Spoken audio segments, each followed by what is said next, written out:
Diplômée d'un troisième cycle en e-business, entrepreneure et militante engagée, Charlotte Libock fonde la plateforme Afrique Grenier du Monde en 2013 dans le but de promouvoir l'investissement agricole en Afrique subsaharienne et de participer ainsi, de manière efficace et durable, à une réelle émergence de l'agriculture africaine.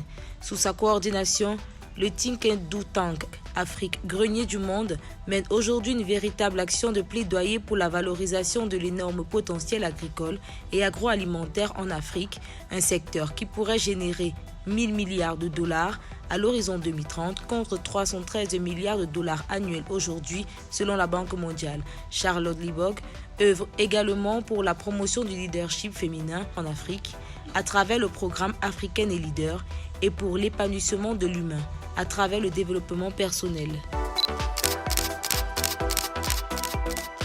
Alors en fait, j'ai fait des études classiques, on va dire, donc un bac littéraire, une maîtrise de gestion et un troisième cycle en e-business. Voilà, donc c'est l'époque de la révolution digitale, donc en 2001. Voilà. Je suis entrepreneur agricole, promotrice de l'initiative Afrique Grenier du Monde, dédiée à la mise en lumière du potentiel exponentiel de notre continent en matière agricole et agroalimentaire, un marché de plus de 1000 milliards de dollars, donc qui nous permettra non seulement de nourrir le continent, mais également de représenter une véritable alternative pour la donne alimentaire mondiale. Je suis également activatrice du leadership féminin parce qu'avec les femmes, effectivement, on ira beaucoup plus vite dans la construction d'une Afrique prospère. Alors, c'est vrai que c'est un réel challenge pour toute femme qui souhaite justement, donc qui aspire à développer donc son potentiel à grande échelle. On va dire qu'à mon niveau, les choses se sont faites naturellement. Je n'ai pas eu de véritable instrument de guidance pour le déploiement de mon leadership et je le déplore d'ailleurs. C'est la raison pour laquelle aujourd'hui je n'hésite pas à partager mon expérience, à transmettre donc lors de diverses conférences afin de permettre à d'autres femmes de ne pas faire les mêmes erreurs que moi. Concrètement aujourd'hui, je carbure à l'amour, comme je dis, l'énergie de l'amour, donc la positivité pour pouvoir donc allier le professionnel et le personnel et bien sûr une gestion du temps assez minutieuse, un calendrier d'objectifs bien précis également. Et il faut dire que aujourd'hui j'ai des enfants qui sont assez grands, donc 24 ans, 22 ans et 17 ans, et je gère mon leadership de manière beaucoup plus, on va dire, beaucoup plus accentuée. Ce que je ne pouvais pas faire, notamment si on prend le cas des voyages, quand ils étaient plus petits, eh ben, je privilégiais le télétravail et aujourd'hui je voyage énormément parce qu'ils ont cette capacité-là de pouvoir justement donc se déployer son moment et je gère tout à distance quand je suis en déplacement. Voilà, donc je pense que c'est une question de volonté. C'est une question de vision également, être précis sur ce qu'on souhaite faire, sur ce qu'on veut faire. C'est une question de passion. Vous devez pouvoir avoir cette capacité de vous réveiller à 3 heures du matin et déployer votre action dans votre domaine. C'est une question d'expertise et c'est une question de volonté. Donc, il faut être authentique, il faut être soi-même, l'audace, voilà, il faut vraiment oser. Il y a énormément de femmes qui ont, je parle des femmes parce que je suis une femme et je sais que pour nous, c'est pas toujours évident, en tout cas ça a l'air pas toujours évident, mais quand on a cette audace, quand on ose, quand on va vers les choses, quand on rêve grand, eh ben on y arrive avec la foi. Avec le travail, c'est capital de maîtriser ces sujets. Et également la détermination. Le ciel est notre limite et avec la foi, en fait, on déplace les montagnes. Voilà.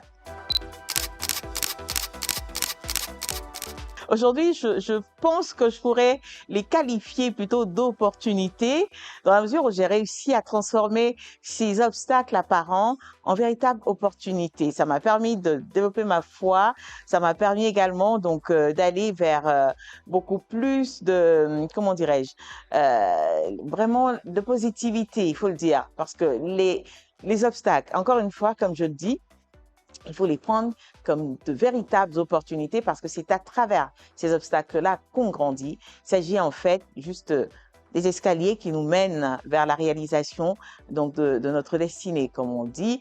Alors, le premier obstacle que vous pourrez avoir en tant que femme, c'est celui des clichés sociétaux qu'on a en Afrique en ce qui concerne notre leadership. La femme, OK, on nous envoie à l'école comme au même titre que nos frères, mais quand on arrive justement à un certain âge, la vingtaine, entre 20 et 25 ans, on commence à vous rappeler en fait que voilà, votre place est dans un foyer, voilà, vous avez nos mamans qui prient pour qu'on puisse avoir un bon mari, une bonne famille, etc. Mais personne ne nous forme en fait donc à la conciliation de cette vie familiale, de cette vie conjugale, avec la conciliation également d'une vie professionnelle bien accomplie, avec des ambitions bien grandioses.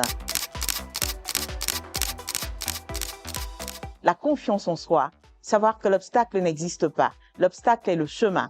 Voyez, vous avez tout en vous, nous avons tout en nous pour réussir. La femme est véritablement un trésor en termes de potentiel et en termes de ressources. Nous avons tout ce qu'il nous faut en nous. Voilà, donc la confiance en soi, l'estime de soi, connaître sa valeur intrinsèque et, comme je le disais tantôt, bien sûr, hein, donc l'audace. Il y a un certain nombre de paramètres que vous devez justement poser pour pouvoir donc aspirer à ce leadership de haut niveau ou alors à votre leadership, tout simplement. Et la méthode est toujours la même. Confiance en soi, estime de soi, mais également la culture du réseau. Savoir aller vers l'autre, notamment vers la junte masculine. Il y a énormément d'idées reçues là-dessus, mais on ne peut absolument rien faire sans les hommes. Nous avons besoin des hommes pour pouvoir avancer. Donc, les femmes doivent pouvoir justement apprendre à créer leur réseau. Nous avons également, donc, en termes de levier, l'urgence de la visibilité des femmes. Vous avez énormément de femmes qui font de belles choses et aujourd'hui, avec le digital, nous avons la possibilité de les montrer. Alors, c'est le temps de l'Afrique, très chères sœurs, et c'est une Afrique qui se construira grâce à votre action.